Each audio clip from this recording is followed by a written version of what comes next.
Hi guys. Okay, so this is my second vlog and I hope you can see me. I feel like you can't. Hold on. Let me fix this a little bit. Okay, perfect. So this is my second vlog. Hi baby girl. Hello, hello. The first one was, hi, I'm here. I'm gonna have a YouTube channel. Hope you like it. That was pretty much all that was.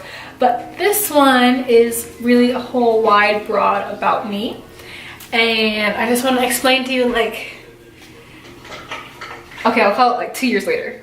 It sounds like a horror movie, right? But it's not, I promise. So I know I look a little bit different from my last YouTube video. I had a productive style. I did like the goddess locks and everything, and I just missed hair. I just missed it. So this is my daily type of look. So basically, I live in the Phoenix, Arizona metro area, and I moved here almost 2 years ago. It was about 7 months actually. I have a little CD. It was about 7 months after I graduated from Penn State University, and I got a degree in communications and all that fun stuff. I spent 4 years at a crazy school, awesome football program, all that, and I loved it. But I knew that the East Coast wasn't really the place I wanted to be necessarily. I knew that I really just wanted to spend time somewhere where I'd be happier. Hi, you want a lot of attention right now. I really just want to talk to you about the whole fresh out of college, being what's called a millennial, because this is really important. I moved out to Arizona also because the job market out here is not overly saturated the way it is in California or New York City, where I'm originally from. And I got a job with a really awesome web hosting company and I love it. But it doesn't always work out that way for everyone, you know? Like, some people take a little bit of time, bless you babies. Sometimes it takes a little bit of time to figure out what you really want to do, and that's okay. My thing is setting some expectations, you know? When you're out of college or you're getting your first job or whatever it is. Like, if you're between 19 and 25 and you kind of don't know what's going on and you have some expectations or questions or whatever, I'm gonna leave them out for you, okay? So, guys, quiet, I'm trying to film.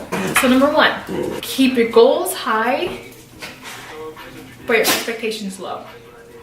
So the thing about this is, like, it's really hard because everyone has high goals, everyone has very high expectations.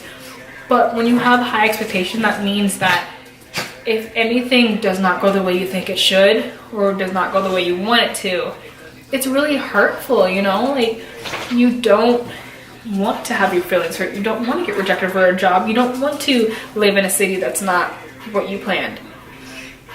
But when life hits you, you know, it's just not, it doesn't always work out that way. You can really try, but sometimes you gotta move back home for a little bit. Sometimes you can't leave your hometown for a few months. Sometimes you have to live in your shitty apartment for 6 more months before you get enough money to move into a nice one. Keeping high goals is really awesome, but low expectations is so important. Step 2, really making a plan, like a set plan. A lot of people really love to be spontaneous. They love to be spontaneous and just go for it. No plan, just do it, just do it, just do it. Like the Shia LaBeouf thing, just do it. Yeah, don't do that. I mean, you can, but we're not all very lucky. If you don't have a set plan on what you want to do, it's not very easy to just go out and do whatever you want and then it just automatically just work out in your favor. You know, you have to, like, set plans, you have to set goals, you have to set a plan B, a plan C, a plan D for every single step so that you can get there regardless. And I think a lot of people forget that. Like, they have this really awesome goal, like, I want to be famous and whatever it is, whatever you want to do, you can do it. But you have to have steps 1 through 72 planned out, and then you have to have 24 different little pieces of each step set. 3, the biggest thing that I learned, especially now that I have a working job, my biggest thing is that life stops for no one. Like, number 3 is the most important thing. Number three, life stops for literally no one. And you just have to go along with it, even if it doesn't work out in your favor. You just have to go and make it work with whatever is thrown at you. Just go with the flow. And okay, my dog has this cactus toy. It's her absolute favorite, and it squeaks. So yes, I took your toy away, I'm sorry. Nothing ends everything keeps going the way it did before, and it kind of sucks, but it's also kind of really good at the same time, because whatever happens, you always have another place to go in your life. It can always keep going.